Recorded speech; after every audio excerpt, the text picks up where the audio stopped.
Bismillahirrahmanirrahim. Assalamualaikum everyone and welcome to Easy Medical by Dr. Lare. आज की हमारी इस वीडियो का टॉपिक है हैमस्ट्रिंग स्ट्रेन। हैमस्ट्रिंग स्ट्रेन जो है स्पोर्ट्स इंजरी में one of the most common injury है, जिसमें एथलीट्स को उनकी बैक ऑफ द थाई में sudden intense and sharp pain जो है वो फील होता है। Hamstring strain sports related individuals के अलावा आम लोगों को भी हो सकता है अगर वो प्रॉपर वार्म अप टेक्निक्स को फॉलो किए बगैर एक्सरसाइज करें और अपने मसल को एक्स्ट्रा स्ट्रेच कर लें।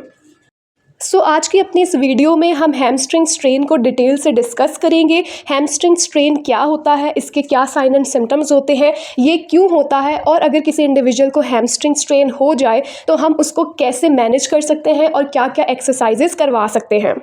वीडियो को डिटेल में स्टार्ट करने से पहले काइंडली चैनल को लाइक, शेयर एंड सब्सक्राइब ज़रूर करें ताकि आगे आने वाली इन्फॉर्मेटिव वीडियोज़ आसानी से आप तक पहुँच सकें। What is hamstring strain? तो सबसे पहले तो हम स्ट्रेन की डेफिनेशन समझ लेते हैं। मसल स्ट्रेन कहा जाता है जब भी मसल के फाइबर्स जो हैं वो एक्स्ट्रा स्ट्रेच हो जाते हैं और एक्स्ट्रा स्ट्रेच होने की वजह से उसके फाइबर्स में कंप्लीट या पार्शियल टेयरिंग हो जाती है, इसको हम कहते हैं स्ट्रेन। स्ट्रेन के डिफरेंट ग्रेड्स होते हैं, ये डिपेंड करता है सिवियरिटी ऑफ द इंजरी पर। हैमस्ट्रिंग मसल में स्ट्रेन आ जाने को हम हैमस्ट्रिंग स्ट्रेन कहते हैं। ये मसल हमारे बैक ऑफ द थाई पे मौजूद होता है। ये 4 ग्रुप ऑफ मसल्स होते हैं। हैमस्ट्रिंग स्ट्रेन को और दूसरे नेम्स से भी हम याद रख सकते हैं, like bicep femoris strain and pulled hamstring.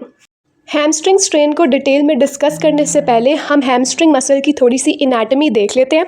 Hamstring muscle जो है ये बैक ऑफ द थाई पे मौजूद होता है और ये 4 ग्रुप ऑफ मसल्स होते हैं, लेकिन इनमें जो स्ट्रेन है वो मोस्ट कॉमनली 3 मेजर मसल्स के अंदर आता है, जिनमें नंबर 1 इज़ बाइसेप फेमोरस, इसका लॉन्ग एंड शॉर्ट हेड होता है। Number 2 is semi tendinosus and number 3 is semi membranosus. इन तीनों में भी सबसे ज़्यादा जो स्ट्रेन कॉमन है वो बाइसेप फेमोरस के लॉन्ग हेड पे कॉमन है। हैमस्ट्रिंग मसल हमारी बॉडी के 2 जॉइंट्स को कवर करता है। ये हिप जॉइंट से ओरिजिनेट होता है और नी जॉइंट पे ये मसल्स आकर अटैच हो जाते हैं। अब हम थोड़ा सा हैमस्ट्रिंग स्ट्रेन के पीछे क्या मैकेनिज्म ऑफ इंजरी है उसको अंडरस्टैंड करते हैं। जैसे कि हमने स्टडी किया कि हैमस्ट्रिंग स्ट्रेन तब होता है जब मसल अपनी कैपेसिटी से ज़्यादा स्ट्रेच हो जाता है और उस पर कोई भी सडन इंटेंस लोड आकर एक्ट करता है। ऐसा ज़्यादातर उन स्पोर्ट्स में होता है जिनमें स्प्रिंटिंग एक्टिविटी इन्वॉल्व होती है। अब हम अंडरस्टैंड करते हैं कि स्प्रिंटिंग क्या है। स्प्रिंटिंग हम ऐसी रनिंग को कहते हैं जो कि high intensity and short duration running होती है। ये डिफरेंट स्पोर्ट्स में इन्वॉल्व होती है, like football, basketball, cricket, hockey and races. Sprinting की 3 बेसिक फेजेस होती हैं, swing phase, late swing phase and stance phase. Swing phase वो होती है जब लेग जो है वो इन कांटेक्ट विद ग्राउंड नहीं होती और आगे की तरफ मूव कर रही होती है। देन लेट स्विंग फेज वो होती है जिसमें लेग ऑलमोस्ट लैंड करने के लिए रेडी होती है but still in contact with ground नहीं होती। और स्टांस फेज वो होता है जिसमें फुट जो है वो इन कांटेक्ट विद ग्राउंड आ चुका होता है और इस वक्त लेग पे सबसे ज़्यादा वेट होता है। हैमस्ट्रिंग का स्ट्रेन लेट स्विंग फेज में सबसे ज़्यादा कॉमन है। लेट स्विंग फेज में स्ट्रेन सबसे ज़्यादा इसलिए कॉमन है क्योंकि इस दौरान जो हैमस्ट्रिंग मसल होता है वो सबसे ज़्यादा स्ट्रेच हुआ होता है, सबसे ज़्यादा लेंथन हुआ होता है और इस दौरान उसमें ई सेंट्रिक कॉन्ट्रैक्शंस हो रही होती हैं। ई सेंट्रिक कॉन्ट्रैक्शन वो होती है जिसमें मसल फाइबर लेंथन भी होते हैं और उनके अंदर फोर्स ऑफ कॉन्ट्रैक्शन भी जनरेट हो रही होती है। अगर लेट स्विंग फेज के दौरान मसल में उसकी कैपेसिटी से ज़्यादा फोर्स जो है वो जनरेट हो गई तो मसल्स के अंदर स्ट्रेन आ जाता है और मसल का फाइबर जो है वो टेयर हो जाता है। अब हम हैमस्ट्रिंग स्ट्रेन के डिफरेंट कॉजेज़ को डिस्कस कर लेते हैं, जिनमें सबसे पहले हमारे पास सडन एसेलरेशन आ जाता है। एसेलरेशन कहा जाता है sudden increase and decrease in speed and changing directions को। कोई भी ऐसी एक्टिविटीज़ जिसमें स्पीड जो है वो सडनली इंक्रीज़ या डिक्रीज़ हो रही हो या डायरेक्शंस चेंज हो रही हो, लाइक स्प्रिंटिंग एंड जंपिंग, उन एक्टिविटीज़ या उन स्पोर्ट्स में हैमस्ट्रिंग स्ट्रेन ज़्यादा कॉमन होता है। इसके अलावा अगर मसल्स में स्ट्रेंथ नहीं है, उसकी फ्लेक्सिबिलिटी जो है वो पुअर है या मसल इम्बैलेंस है, लाइक क्वाड्रिसेप्स जो है वो स्ट्रॉन्ग है बट हैमस्ट्रिंग इतने स्ट्रॉन्ग नहीं है, तो क्या होता है सारा लोड हैमस्ट्रिंग पर आ जाता है और उसका स्ट्रेन हो सकता है। या अगर किसी भी पर्सन ने कोई भी एक्टिविटी से पहले, स्पोर्ट्स से पहले प्रॉपर वार्म अप नहीं किया, उससे क्या होता है कि मसल्स स्टिफ रहते हैं, उनमें इतनी इलास्टिसिटी प्रोड्यूस नहीं होती और स्ट्रेन हो सकता है। अगर किसी को प्रीवियसली इंजरी हुई हुई है तो क्या है कि इंजरी के दोबारा से होने का रिस्क जो है वो बढ़ सकता है।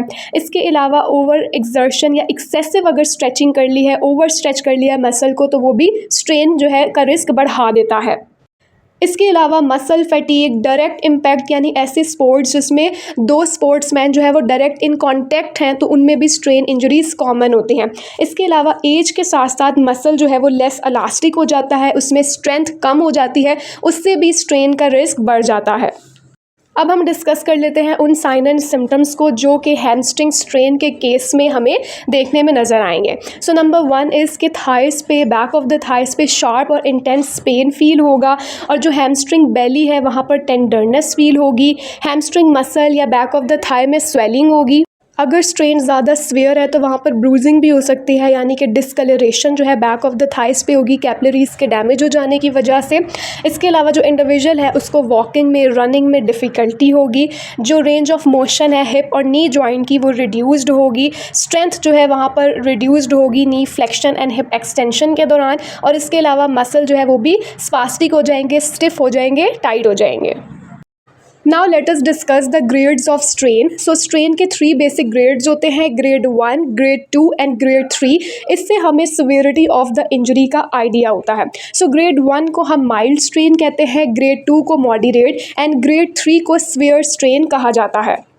सो ग्रेड 1 में माइनर टेयर होता है, लोकलाइज्ड पेन होता है, यानी स्पेसिफिक जगह पर ही पेन हो रहा होता है। इसके अलावा जो मोबिलिटी है एंड जो मसल स्ट्रेंथ है वो भी सिर्फ मिनिमल उसका लॉस होता है। जबकि ग्रेड 2 में पार्शियल टेयर हो जाता है, यानी आधे फाइबर्स जो मसल के हैं वो टेयर हो जाते हैं और पेन की इंटेंसिटी थोड़ी सी ज़्यादा होती है और साथ में मसल में वीकनेस हो जाती है एंड स्वेलिंग भी होती है। ग्रेड 3 जिसको हम स्वेयर कहते हैं, इसमें कंप्लीट मसल फाइबर्स जो हैं वो टेयर हो जाते हैं, बहुत स्वेयर किस्म का पेन होता है और बहुत ज़्यादा मेजर स्ट्रेंथ लॉस हो जाती है मसल की एंड साथ में ब्रूजिंग भी होती है, यानी कि डिस्कलरेशन हो जाती है वहाँ पर। तो इस ब्रूजिंग से हम आइडिया कर सकते हैं कि ये ग्रेड 3 का स्ट्रेन है। सो अब हम डिफरेंशियल डायग्नोसिस को डिस्कस कर लेते हैं। डिफरेंशियल डायग्नोसिस क्या होता है? ये तमाम वो सारी कंडीशंस की लिस्ट होती है जिनके साइन एंड सिम्टम्स जो हैं वो ऑलमोस्ट सेम होते हैं। सो हैमस्ट्रिंग स्ट्रेन के जो क्लिनिकल प्रेजेंटेशन है ऑलमोस्ट वही क्लिनिकल प्रेजेंटेशन होती है in case of ischial bursitis, sciatic nerve irritation and avulsion fracture of ischial tuberosity. So हमें कैसे पता चले कि आइदर ये कंडीशंस हैं या हैमस्ट्रिंग स्ट्रेन है? तो उसके लिए हम प्रॉपर जो प्रोटोकॉल होता है डायग्नोसिस का उसको फॉलो करते हैं, यानी प्रॉपर हिस्ट्री टेकिंग करते हैं, फिजिकल एग्जामिनेशन करते हैं, देन हम कुछ स्पेशल टेस्ट परफॉर्म करते हैं, कुछ इमेजिंग टेस्ट जो हैं वो परफॉर्म करवाते हैं ताकि हम एग्जैक्ट डायग्नोसिस तक पहुँच सकें। सो हम किस तरह से डायग्नोस करते हैं? हम स्टार्ट करते हैं हिस्ट्री से, जिसमें हम पास्ट हिस्ट्री पेशेंट से लेते हैं ताकि हमें पता चले कि प्रीवियसली उसको कोई हैमस्ट्रिंग इंजरी तो नहीं हुई या उसको कोई और मेडिकल कंडीशन तो नहीं है, लाइक बैक पेन या पेल्विस का कोई प्रॉब्लम तो नहीं है जिसकी पेन थाइस तक जा रही हो।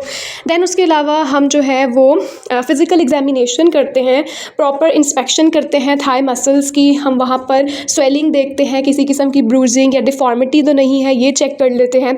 मसल को हम पूरा पालपेट करके देखते हैं कि कहाँ पर टेंडरनेस हो रही है। हम हिप और नी जॉइंट की रेंज ऑफ मोशन चेक करते हैं। फर्दर कंडीशन को कंफर्म करने के लिए हम अल्ट्रासाउंड या एमआरआई परफॉर्म करवा सकते हैं ताकि हमें एग्जैक्ट लोकेशन ऑफ टेयर पता चल जाए। अगर आपको लग रहा है कि ये जो है वो स्ट्रेन के अलावा कोई फ्रैक्चर हो सकता है, लाइक इस्कियल ट्यूबरोसिटी का फ्रैक्चर हो सकता है, तो आप उसको कंफर्म करने के लिए एक्सरे भी करवा सकते हैं। देन अपने डायग्नोसिस को फर्दर स्ट्रॉन्ग बनाने के लिए हम कुछ स्पेशल टेस्ट परफॉर्म कर सकते हैं in case of hamstring strain. Number 1 is manual muscle testing, number 2 is passive straight leg raise, number 3 is bend knee stretch test and number 4 is isometric contractions. हम 1 bye 1 इन सारे special test को थोड़ा सा go through करते हैं। सो सबसे पहले आ जाती है मैनुअल मसल टेस्टिंग, जिसमें हम हैमस्ट्रिंग के जो मेन फंक्शन होते हैं like knee flexion and hip extension उसको हम रेजिस्ट करते हैं, और इस दौरान अगर पेशेंट को पेन फील होता है हैमस्ट्रिंग मसल में तो टेस्ट जो है वो पॉजिटिव आ जाता है।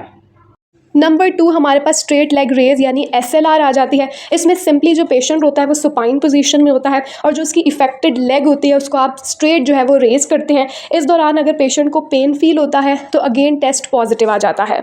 So number 3 is bend knee stretch test. तो इसमें क्या होता है कि पेशेंट सुपाइन पोजीशन में होता है और जो उसकी इफेक्टेड लेग होती है, पहले तो हम उसके हिप और नी पे फ्लेक्शन करवाते हैं और उसके बाद आहिस्ता आहिस्ता हम उसकी नी को एक्सटेंड करते हैं। सो इस दौरान अगर पेशेंट को बैक ऑफ द थाई पे शार्प पेन फील होता है, हैमस्ट्रिंग मसल में टाइटनेस फील होती है, तो टेस्ट पॉजिटिव आ जाता है, जो कि इंडिकेट करता है हैमस्ट्रिंग मसल की इन्वॉल्वमेंट को।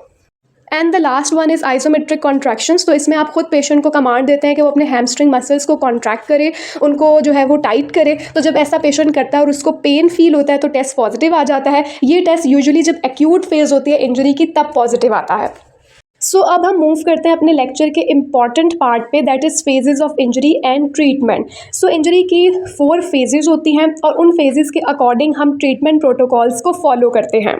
सो phase 1 is acute phase. So injury के जो फर्स्ट 7 डेज होते हैं वो एक्यूट फेज़ में आते हैं और इस दौरान हम राइस ट्रीटमेंट प्रोटोकॉल को फॉलो करते हैं, यानी कि पेशेंट को कहते हैं कि वो रेस्ट करे, कोई मूवमेंट्स एक्स्ट्रा ना करे, इफेक्टेड मसल पे आइसिंग करे, हम वहाँ पर थोड़ी सी कंप्रेशन दे सकते हैं, हम क्रेप बैंडेज यूज़ कर सकते हैं और पेशेंट को कहते हैं कि अपनी लेग को आपने एलिवेट करके रखना है ताकि स्वेलिंग जो है वो कम हो सके। सो इस केस में हमारा जो गोल होता है वो स्वेलिंग को कंट्रोल करना होता है, पेन को कंट्रोल करना होता है। पेन को कंट्रोल करने के लिए अगर पेशेंट को बहुत ज़्यादा पेन फील हो रहा है तो हम एनसिड्स भी यूज़ कर सकते हैं, लेकिन ये सिर्फ शॉर्ट ड्यूरेशन के लिए हमने इस्तेमाल करनी है। इसके अलावा जस्ट लाइट सी मूवमेंट्स जो हैं वो हम इंट्रोड्यूस करवाते हैं ताकि जो इंजरी है, जो एरिया है, वहाँ पर एडिशंस ना बने। इसके अलावा हमने इस फेज़ में अभी कोई stretching and strengthening exercises patient को रिकमेंड नहीं करनी। देन फेज़ 2, जिसको हम सब एक्यूट फेज़ कहते हैं, ये 3 days to 3 weeks तक इसकी ड्यूरेशन होती है। सो इस फेज़ में जो इन्फ्लेमेटरी सिम्टम्स हैं लाइक स्वेलिंग, वो सब कुछ रिड्यूस हो चुका होता है, रिजॉल्व हो चुका होता है। अब इसमें हम मसल एट्रोफी को दोबारा से ठीक करने के लिए कुछ बेसिक एक्सरसाइजेज ऐड करते हैं, हम ROMs ऐड करते हैं। इसके अलावा पेन को मैनेज करने के लिए हम अल्ट्रासाउंड या टेंस थेरेपी यूज़ कर सकते हैं एंड हम इसमें कॉन्सेंट्रिक एक्सरसाइजेज इंट्रोड्यूस करवाते हैं। कॉन्सेंट्रिक एक्सरसाइजेज वो होती हैं जिनमें मसल्स जो है वो कॉन्ट्रैक्ट हो रहे होते हैं और मसल के फाइबर्स जो है वो शॉर्टन हो रहे होते हैं।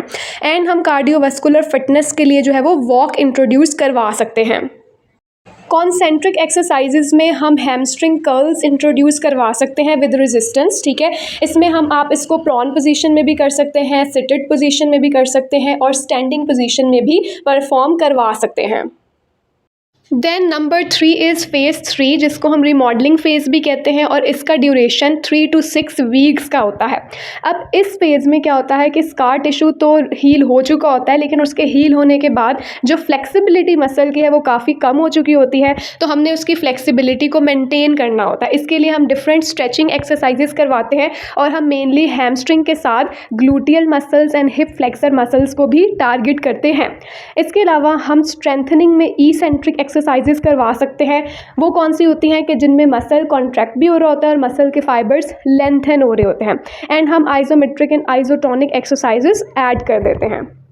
ई-सेंट्रिक एक्सरसाइजेज भी जो है इसकी हमने रेपिटेशंस थोड़ी सी कम ही रखनी होती है और थोड़े से लाइटली ही इसको इंट्रोड्यूस करवाते हैं ताकि इंजरी जो है वो दोबारा से ना हो। Then at the last is phase 4, इसको हम फंक्शनल फेज़ भी कहते हैं और इसकी ड्यूरेशन 2 weeks to 6 months होते हैं। तो फंक्शनल फेज़ इसको इसलिए कहा जाता है क्योंकि अब हमें इसमें जो इंडिविजुअल है, जो एथलीट है, उसको दोबारा उसकी स्पोर्ट्स की तरफ लेकर आना है। हमने इसमें उसके न्यूरोमस्कुलर कंट्रोल यानी कि उसकी proper reception, balance and coordination पे वर्क करना है। हमने इसमें जो है वो उसको पहले वॉकिंग प्रॉपर आती है, फिर वॉकिंग के बाद वो जॉगिंग पे जाता है एंड जॉगिंग के बाद दोबारा से स्प्रिंटिंग एक्टिविटी स्टार्ट करता है। सो इसमें हम जो भी उसकी स्पोर्ट्स स्पेसिफिक एक्टिविटीज़ हैं वो ऐड करते हैं ताकि इंडिविजुअल को उसके स्पोर्ट्स में दोबारा जाने में हेल्प आउट हो सके। So at the end of the lecture हम return to sports criteria discuss कर लेते हैं कि वो ऐसे कौन से 4 बेसिक पॉइंट्स हैं, अगर वो पूरे फुलफिल हो गए तो इसका मतलब इंडिविजुअल अब वापस स्पोर्ट्स की तरफ जा सकता है। So number 1 is full strength and flexibility. So अगर मसल की स्ट्रेंथ जो है वो फुली रिकवर हो चुकी है, फ्लेक्सिबल हो चुका है मसल, तो अब इंडिविजुअल अपनी स्पोर्ट्स में दोबारा जा सकता है। इसके अलावा उसकी जो स्प्रिंटिंग एक्टिविटी है, अब वो अगर पेन फ्री है, वो ईजिली कर पा रहा है, तो इसका मतलब है कि नंबर 2 क्राइटेरिया भी फुलफिल हो चुका है। देन अगर उसकी गेट जो है वो बिल्कुल नॉर्मल है, प्रॉपर उसका फंक्शन परफॉर्म हो रहा है, तो थर्ड क्राइटेरिया भी फुलफ़िल हो चुका है। एंड नंबर 4, जो प्रीवियसली हमने जितने भी क्लिनिकल टेस्ट परफॉर्म किए अगर वो सारे अब नेगेटिव आ चुके हैं तो इट मीन्स कि जो इंडिविजुअल है वो रेडी है कि वो दोबारा से अपनी स्पोर्ट्स की तरफ जा सकता है। Thank you so much for watching this video presentation. Hope कि आपको आज का लेक्चर समझ आया होगा। अगर लेक्चर पसंद आया है तो काइंडली चैनल को लाइक, शेयर एंड सब्सक्राइब ज़रूर करें। मिलते हैं एक नेक्स्ट वीडियो में एक नेक्स्ट टॉपिक के साथ। अल्लाह हाफ़िज़।